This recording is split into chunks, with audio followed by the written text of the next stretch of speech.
কোটা আন্দোলনকারীদের সাথে আলোচনায় বসতে চান প্রধানমন্ত্রী। গণভবনের সংলাপের আহ্বান। আটক শিক্ষার্থীদের মুক্তি দেওয়ার নির্দেশ। সরকার পদত্যাগের এক দফা দাবিতে বৈষম্য বিরোধী ছাত্র আন্দোলনের অসহযোগ আন্দোলন শুরু। গুরুত্বপূর্ণ পয়েন্টে গণসমাবেশের ডাক। এবং সাম্প্রতিক সহিংসতায় কোনো শিশু নিহত হয়নি দাবি স্বরাষ্ট্রমন্ত্রী। প্রধানমন্ত্রী চাইলে পদত্যাগের সিদ্ধান্ত।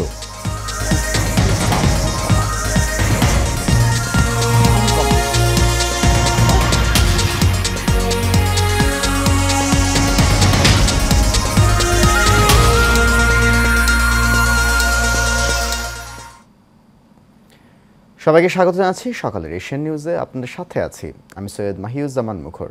শুনছেন বিআরবি কেবল ইন্ডাস্ট্রিজ লিমিটেড সংবাদ শিরোনাম। যাচ্ছি পুরো খবরে। দেশে চলমান পরিস্থিতিতে বৈষম্য বিরোধী ছাত্র আন্দোলনের সমন্বয়কদের সঙ্গে বসার আগ্রহ প্রকাশ করেছেন প্রধানমন্ত্রী শেখ হাসিনা। তিনি বলেন, তাদের জন্য গণভবনের দরজা খোলা, আর সংঘাত নয়, শিক্ষার্থীদের সঙ্গে সংলাপ চান বলেও জানান সরকার প্রধান। গতকাল পেশাজীবী সমন্বয় পরিষদের কেন্দ্রীয় নেতৃবৃন্দের সঙ্গে বৈঠকে সরকার প্রধান বিশ্ববিদ্যালয়, স্বায়ত্তশাসিত প্রতিষ্ঠান ও সরকারি প্রতিষ্ঠানের প্রস্তাবিত পেনশন ব্যবস্থা বাতিলের ঘোষণাও দেন। বিস্তারিত দেখুন নূর মোহাম্মদ ভূঁইয়ার রিপোর্টে। দেশের চলমান পরিস্থিতিতে বৈষম্য বিরোধী ছাত্র আন্দোলনকে কেন্দ্র করে পেশাজীবী সমন্বয় পরিষদের কেন্দ্রীয় নেতৃবৃন্দের সঙ্গে বৈঠক করেন আওয়ামী লীগ সভাপতি ও প্রধানমন্ত্রী শেখ হাসিনা। বৈঠকে প্রধানমন্ত্রী বলেন, আন্দোলনকারীদের জন্য গণভবনের দরজা খোলা, তাদের কথা শুনতে চাই, আর সংঘাত নয়। তারা যদি এখনো আসতে চায়, কথা বলতে চায়, আমি তাদের সাথে কথা বলতে চাই, তাদের কথা শুনতে চাই, তাদের দাবি কি কি বাকি আছে আমি এটা শুনতে চাই, এবং যেটা আমাদের সাধ্যমতো সেটা আমি পূরণ করতে চাই। আমি এই সংঘাত চাই না। তারা যদি বসতে চায় আমার সঙ্গে, এই আন্দোলনকারীরা, কোটা আন্দোলনকারীরা, আমি তাদের সাথে বসবো, তাদের কথা শুনবো, তাদের দাবি দেওয়া এ পর্যন্ত যা মেনে নিচ্ছে, আরও কিছু আছে কিনা সেটা হয়তো শুনতে হবে। যেটা দেশবাসীরও জানা উচিত যে আমি কখনোই আমার দরজা বন্ধ করিনি। গণভবনের দরজা খোলা। যখনই এই আন্দোলনকারীরা কথা বলতে চায়, আলোচনা করে সমাধান করতে চায়, আমি তাদের সাথে নিজেই বসতে রাজি। আমি আবারও বলছি যে আন্দোলনকারীরা যদি আলোচনা করতে চায়, আমি এখনও রাজি। যে কোনো সময় তারা আসতে পারে, আলোচনা করতে পারে, দরকার হলে তাদের গার্জিয়ানদের নিয়েও আসতে পারে। সার্বজনীন পেনশন স্কিম। আটককৃত সাধারণ ছাত্রদের মুক্ত করে দেওয়ার নির্দেশ দিয়ে সরকার প্রধান বলেন, প্রতিটি হত্যাকাণ্ডের সুষ্ঠু বিচার হবে। বিচার বিভাগে যে তদন্ত কমিটি করেছিলাম, আমি কিন্তু কারো দাবির অপেক্ষা রাখিনি। কারণ আমি চাই যারা এর সঙ্গে জড়িত, সে যেই হোক, সে পুলিশই হোক বা অন্য যে কেউ হোক, যারা অস্ত্রধারী, যারা এই ধরনের ঘটনা ঘটায়, তাদের সকলেরই তদন্ত হোক, বিচার হোক। এবং এই যে সমস্ত জ্বালাও পোড়াও সবগুলি, শুধু ঢাকা না, যে কয়টা জায়গায় এই ধরনের ধ্বংসাত্মক কার্যকলাপ হয়েছে, সেগুলি যেন তদন্ত করে যথাযথ বিচার হবে। এ সময় বিশ্ববিদ্যালয়, স্বায়ত্তশাসিত প্রতিষ্ঠান ও সরকারি প্রতিষ্ঠানের প্রস্তাবিত পেনশন ব্যবস্থা বাতিলের ঘোষণাও দেন প্রধানমন্ত্রী। যে বিশ্ববিদ্যালয়, স্বায়ত্তশাসিত প্রতিষ্ঠান এবং প্রজাতন্ত্রের সকল বেতনভোগ কর্মচারীদের ক্ষেত্রে সার্বজনীন পেনশন ব্যবস্থায় অংশগ্রহণের বাধ্যবাধকতা বাতিল করে দিয়েছি।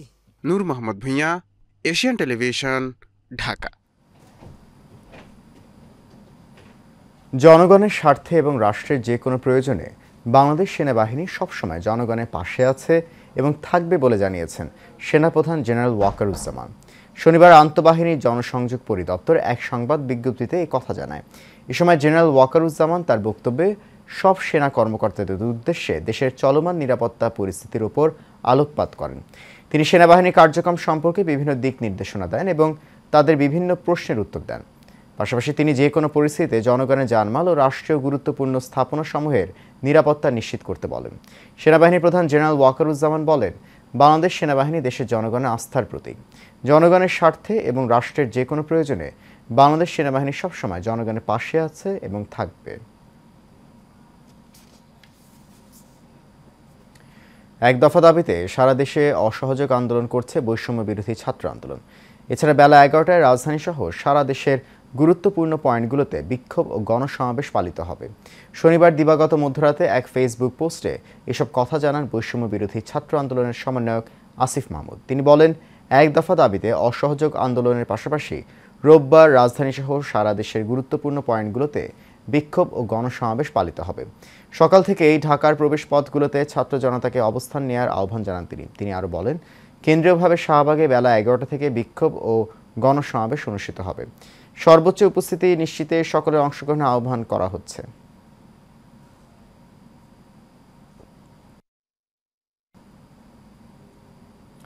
প্রধানমন্ত্রী চাইলে পদত্যাগ করতে রাজি আছেন বলে জানিয়েছেন স্বরাষ্ট্রমন্ত্রী আসাদুজ্জামান খান। শনিবার রাতে সচিবালয়ে আইন শৃঙ্খলা রক্ষাকারী বাহিনী ও গোয়েন্দা সংস্থার শীর্ষ কর্মকর্তাদের সঙ্গে বৈঠকের পর সাংবাদিকদের কথা বলেন তিনি। সম্প্রতি আন্দোলনকারীরা তিনি সহ বেশ কয়েকজন মন্ত্রী পদত্যাগও দাবি করেছেন। সাংবাদিকদের এমন প্রশ্নের জবাবে স্বরাষ্ট্রমন্ত্রী বলেন, প্রয়োজন হলে তিনি পদত্যাগ করতে রাজি আছেন। এই সময় মন্ত্রী বলেন, আইন শৃঙ্খলা রক্ষাকারী বাহিনীর গুলিতে একটি শিশুও মারা যায়নি। জাতিসংঘ শিশু মৃত্যুর যে তথ্য দিয়েছে তা ভুল। তিনি আরও বলেন, জামাতে ইসলামী ও বিএনপি সবসময় ধ্বংসাত্মক কাজে লিপ্ত ছিল। সে কারণে ছাত্রদের কাছে আহ্বান তারা যাতে লেখাপড়ায় ফিরে যান। আন্দোলনকারীরা সেই কোটা আন্দোলনে নেই, ছাত্রদের আন্দোলনে নেই, এখন রাজনৈতিক আন্দোলনে চলে গিয়েছে। কাজেই এইটা আর ছাত্রদের মিসলিড করে, মিসগাইড করে, ভুল বুঝিয়ে এই আন্দোলন অন্যদিকে নেওয়ার জন্য যারা প্রচেষ্টা নিয়েছে তারাই এই কাজগুলি করছে। সাধারণ শিক্ষার্থীদের উপর ভর করে বিএনপি জামাত সরকার উচ্ছেদের পরিকল্পনা করছে বলে মন্তব্য করেছে আওয়ামী লীগের সাধারণ সম্পাদক ওবায়দুল কাদের। গতকাল এক সংবাদ সম্মেলনে তিনি বলেন, লাশ নিয়ে যারা ফায়দা নিতে চায় তারাই অবুঝ শিশুদের রক্ত ঝরিয়েছে। এ সময় শিক্ষার্থীদের দায়িত্বশীল আচরণের আহ্বানও জানান তিনি। সাম্প্রদায়িক অপশক্তি, বিএনপি জামাত লাশের রাজনীতি করছে। শিক্ষার্থীদের আন্দোলন বেহাত হয়ে গেছে। যারা বাংলাদেশকে অকার্যকর রাষ্ট্র পরিণত করতে এবং দেশকে খাদের কিনারায় নিয়ে যেতে চায়। ছাত্রদের এই আন্দোলনে শুধু সমর্থন নয়, সব রকমের সহযোগিতার পাশে থাকবে বিএনপি বলে জানালেন বিএনপি মহাসচিব মির্জা ফখরুল ইসলাম আলমগীর। গতকাল বনানীর বিএনপির স্থায়ী কমিটির সদস্য আমির খসরু মাহমুদ চৌধুরী বাসায় তার স্ত্রীর শারীরিক অবস্থা দেখে তিনি এসব কথা বলেন।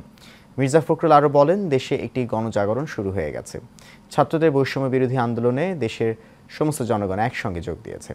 তরুণদের এই জাগরণ পরাজিত হওয়ার কোনো সুযোগ নেই। উল্লেখ করে দলের নেতাকর্মীদেরকে এই আন্দোলনে সব ধরনের সহযোগিতা করার আহ্বান জানান তিনি।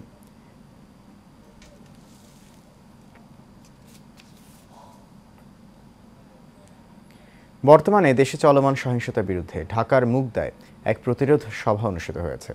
স্থানীয় কাউন্সিলর বি.এম. সিরাজুল ইসলামের নেতৃত্বে শনিবার বিকেলে এই প্রতিরোধ সভা অনুষ্ঠিত হয়। এ সময় স্থানীয় কাউন্সিলর বি.এম. সিরাজুল ইসলাম ছাত্রছাত্রীদের এবং এলাকার স্থানীয় বাসিন্দাদের দেশের শান্তি রক্ষার্থে এককভাবে কাজ করতে আহ্বান জানান এবং সহিংসতার পথ অবলম্বন না করে দেশে যাতে শান্তি ফিরে আসে সেই লক্ষ্যে কাজ করে যেতে বলেন।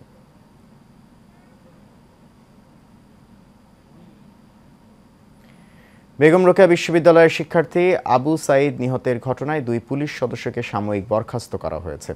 সাময়িক বরখাস্তকৃত 2 জন হলেন এএসআই আমির হোসেন ও কনস্টেবল সুজন চন্দ্র।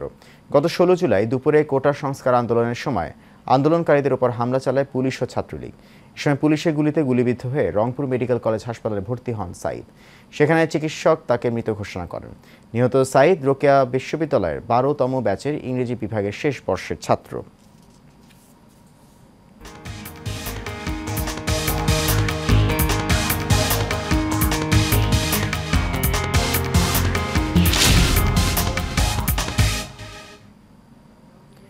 জানাবো আন্তর্জাতিক প্রসঙ্গ। গাজা উপত্যকায় ইসরায়েলি বাহিনীর অভিযানে গত 24 ঘন্টায় আরও 35 জন নিহত হয়েছে। সেই সঙ্গে আহত হয়েছেন 55 জন। গাজার স্বাস্থ্য মন্ত্রণালয়ের তথ্য মতে হতাহতের সংখ্যা আরও বেশি, কারণ ধ্বংসস্তূপের নিচে অনেকেই চাপা পড়েছেন। গত প্রায় 10 মাসের অভিযানে গাজায় মোট নিহত হয়েছেন 39,480 জন এবং আহত হয়েছেন 91,128 জন। গত বছর অভিযান শুরুর পর থেকে গাজায় যুদ্ধবিরতি ঘোষণার দাবি জানিয়ে আসছে জাতিসংঘ ও আন্তর্জাতিক সম্প্রদায়। তারপর চলতি বছরের শুরু থেকে গাজায় স্থায়ী যুদ্ধবিরতির জন্য তৎপরতা চালাচ্ছে 3 দেশ, কিন্তু এখন পর্যন্ত এক্ষেত্রে তেমন কোনো অগ্রগতি দৃশ্যমান হচ্ছে না।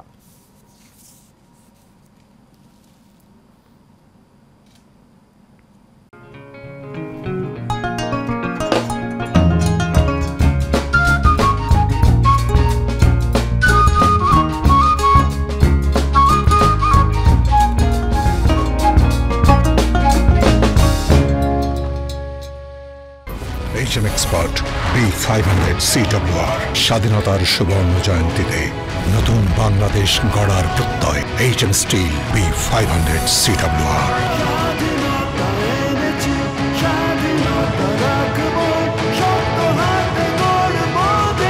HM steel. চট্টগ্রাম মহানগর আওয়ামী লীগের সভাপতি মাহতাবউদ্দিন চৌধুরী বলেছেন, ৭১-এর পাকিস্তানি হানাদার বাহিনীর প্রত্যক্ষ মদতদাতা পশ্চিমা কতিপয় দেশগুলো বাংলাদেশের স্বাধীনতা ও অস্তিত্বকে মুছে ফেলতে চায়।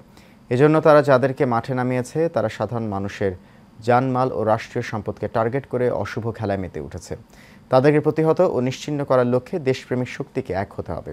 তিনি নগরীর দারুল ফজল মার্কেট চত্বরে চট্টগ্রাম মহানগর আওয়ামী লীগের উদ্যোগে বিএনপি জামাত শিবির চক্রের নাশকতা ও নৈরাজ্য বিরোধী অবস্থান কর্মসূচিতে কথা বলেন।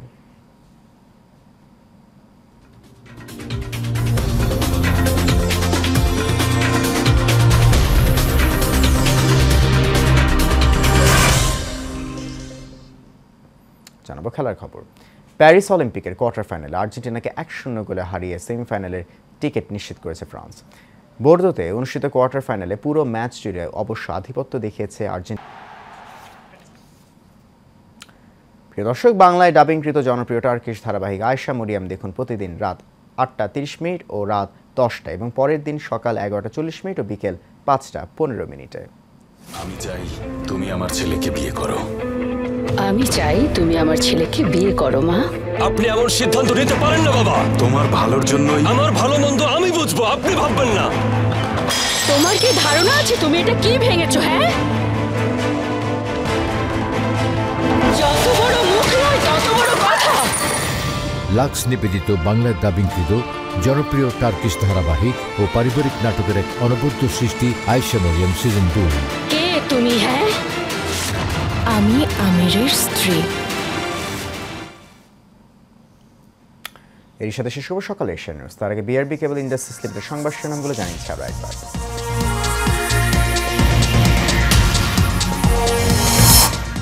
কোটা আন্দোলনকারীদের সাথে আলোচনায় বসতে চান প্রধানমন্ত্রী। গণভবনে সংলাপের আহ্বান। আটক শিক্ষার্থীদের মুক্তি দেওয়ার নির্দেশ। সরকার পদত্যাগের এক দফা দাবিতে বৈষম্য বিরোধী ছাত্র আন্দোলনে অসহযোগ আন্দোলন শুরু। গুরুত্বপূর্ণ পয়েন্টে গণসমাবেশের ডাক। এবং সাম্প্রতিক সহিংসতায় কোনো শিশু নিহত হয়নি দাবি স্বরাষ্ট্রমন্ত্রী। প্রধানমন্ত্রী চাইলে পদত্যাগের সিদ্ধান্ত।